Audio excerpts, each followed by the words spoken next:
అక్షయ తృతీయ ప్రత్యేక offer May 15 వరకు. No wastage, no packing on selected items. Lakshmi Srinivas jewellers, opposite IT hub, Wyra road, Khammam.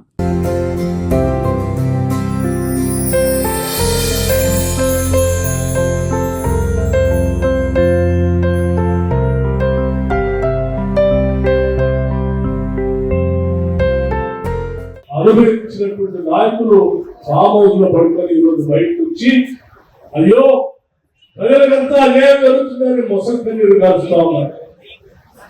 ఏమంటే మీరు దోపిడీ చేసుకుంటే న్యాయమా? రాష్ట్ర సంపదను ప్రజలకు పంచితే అన్యాయమా? ఇది ప్రజాస్వామ్యం, ప్రజా ప్రభుత్వం. ఇది రాష్ట్ర ప్రభుత్వం.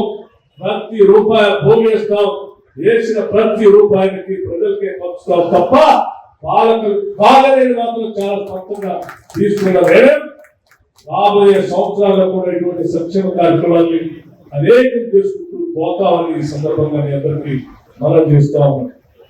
మిత్రులను ఒక్కసారి ఆలోచించే ఇన్ని సంక్షేమ కార్యక్రమాలు చేసుకుంటూ పోతున్నటువంటి ఈ ప్రభుత్వం పైన పొందగలిగినటువంటి నాయకులు ఆలోచన కూడా గుర్తు చేసుకోండి. ఆ రోజు కూడా ఇటువంటి నిరుద్యోగ యువకులు ఉన్నారు, ఆ రోజు కూడా మహిళలు ఉన్నారు, ఆ రోజు కూడా ఇల్లు లేనటువంటి పేదవాళ్ళు ఉన్నారు, ఆ రోజు కూడా హాస్టల్స్ చదువుకోని బతికి బయటపడదామని ఆశించినటువంటి నిరుపేద బిడ్డలు ఇన్స్టిట్యూట్ స్కూల్లో చదువుకుంటూనే ఉన్నారు. ఎందుకు ఆ రోజు వాళ్ళకి డ్రైవింగ్ ఛార్జెస్ పెంచలేదు? ఎందుకు వాళ్ళకి కాస్మెటిక్ ఛార్జెస్ పెంచలేదు?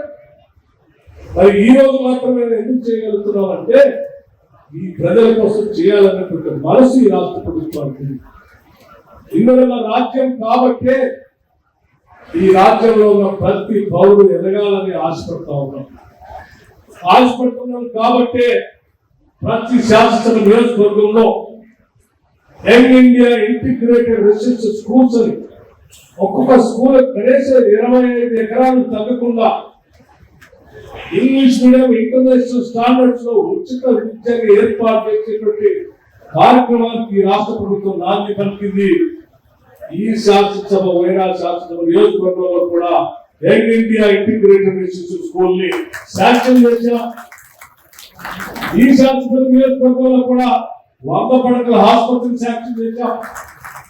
ఈ శాసనసభ నియోజకవర్గంలో కూడా నేను ప్రత్యేకంగా చెప్తా ఉన్నాను, ఈ శాసనసభ నియోజకవర్గంలో కూడా ఇక్కడ చదువుకునేటువంటి విద్యార్థులందరికీ అడ్వాన్స్ టెక్నాలజీ అందుబాటులో తీసుకొని రావాలని ఆలోచనతో వైరా శాసనసభ నియోజకవర్గానికి ఐటీఐని అడ్వాన్స్ టెక్నాలజీ సెంటర్స్ తో చేస్తా ఉన్నాం. ఇది ఈ ప్రభుత్వం యొక్క నిబద్ధత. పౌరుల పట్ల మాకున్నటువంటి బాధ్యత, ప్రతి కుటుంబం పట్ల మాకున్నటువంటి నిబద్ధత. ఈ నిబద్ధతతోనే పాలన చేస్తా ఉన్నాం. భవిష్యత్తులో కూడా ఈ నిబద్ధతతోనే పాలన చేస్తాం. ఈరోజు కరెంట్ గురించి ఇప్పుడు మాట్లాడాడు. కాంగ్రెస్ ప్రభుత్వం వస్తే కరెంట్ ఉండదని చెప్పారు. కాంగ్రెస్ ప్రభుత్వం వస్తే ఆ రోజు నేను శాసనసభలో చెప్పాను, మీ 10 ఏళ్ళు ఈ రాష్ట్రంలో కరెంటు సంబంధించిన ఉత్పత్తి మీరు ఒక్క యూనిట్ చేయలేదు. ఆనాటి గత ప్రభుత్వాలు మొదలుపెట్టినటువంటి ప్రాజెక్టు ద్వారా వచ్చిన కరెంట్ నే మీరు పరిస్థితుల్లో ఏం చేసామని చెప్తున్నారు. మీరు కొత్తగా మొదలుపెట్టలేదు. దాని ఆలోచన కానీ, దాని భాగస్వామ్యం కానీ, దాని మనసు కానీ ఆనాటి కాంగ్రెస్ ప్రభుత్వాలకు. మళ్ళీ మేము వచ్చిన తర్వాతనే ఈ రాష్ట్రంలో కాంగ్రెస్ ప్రభుత్వ ఆధ్వర్యంలో ప్రజల భవిష్యత్తు కోసం పరిశ్రమల గురించి కానీ, ఇంటి అవసరాల గురించి కానీ ఆలోచన చేసి కరెంటుని ఇవ్వగలేదు కాంగ్రెస్ ప్రభుత్వం ఒకటే అని చెప్పి ఆనాడు చెప్పాం. వచ్చిన దగ్గర నుంచి ఈనాటి వరకు 1 నిమిషం కరెంటు పోకుండా ఈ రాష్ట్రంలో క్వాలిటీ పవర్ అందిస్తా ఉన్నాం. ఇక్కడ ఉన్నటువంటి విద్యుత్ తో పాటు థర్మల్ విద్యుత్ తో పాటు రకరకాలైనటువంటి విండ్ పవర్ కానీ, సోలార్ పవర్ కానీ, లేకపోతే నీడలో తేలి ఆడేటువంటి ఫ్లోటింగ్ సోలార్ కానీ, లేకపోతే పంప్ స్టోరేజ్ అని ఇంకొక పవర్ సెక్టర్ కానీ రకరకాల అవసరాలు వైరా ప్రాజెక్టుకి నీళ్లు వస్తాయని చెప్పి ఇక్కడ ఉన్నటువంటి ఇంజనీరింగ్ డిపార్ట్మెంట్ అనేక మంది చెబితే దాన్ని దృష్టిలో పెట్టుకొని తక్షణం 100 కోట్ల రూపాయలు రిలీజ్ చేసి ఆ 100 కోట్ల కూడా తీసుకురావడం జరిగింది. అంటే ఆయన ఎక్కడ ఉన్నా ఎంతో తీరికైనటువంటి పరిస్థితిలో ఉన్నా ఈ రాష్ట్ర పరిస్థితుల్ని ఏ విధంగా గాడిలో పెట్టాలని ఆలోచిస్తూ కూడా ఖమ్మం జిల్లా గురించి ఖమ్మం ఈరోజు వచ్చి చుట్టుపక్కల కొట్టకపోతా ఉంటే ఆర్థిక పరిస్థితులు బాగలేకపోయినా కూడా దాదాపు 600 కోట్ల రూపాయలని ఖమ్మం ముందరికి రెండు వైపులా మీటింగ్ చేయడం కోసం ఆకర్షించడం జరిగింది.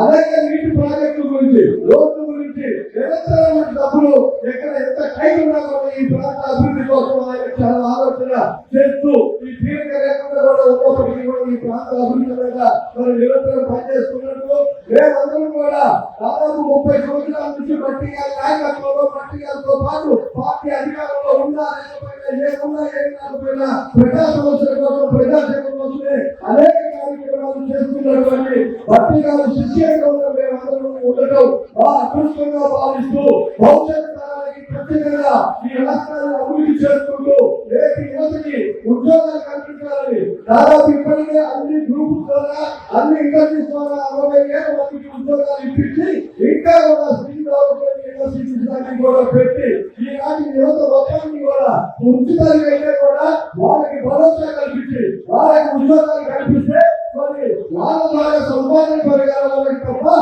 ఇంకా వాటి కోసం ఆశపడకూడదని స్కిల్ డెవలప్మెంట్ తో పాటు రాజీవ్ యువ వికాసం పేరుతోని అనేక మందికి లోన్ ఇప్పించే కార్యక్రమం అంటే నిరంతరం మన పార్టీ అధికారంలో వచ్చిన దగ్గర నుంచి కూడా ఈ రాష్ట్ర ప్రజానికానికి రైతాంగానికి కార్మికులకి అట్లాగే యువతకి ఏం చేయాలనేటువంటి తపనతో ఆలోచనతో ముందుకు తీసుకెళ్తున్నటువంటి భక్తి గారికి ధన్యవాదాలు తెలియజేస్తూ ఈ రోజు ఈ కార్యక్రమంలో పాల్గొన్నటువంటి యువతులందరికీ కూడా శుభాకాంక్షలు ఆనందిస్తూ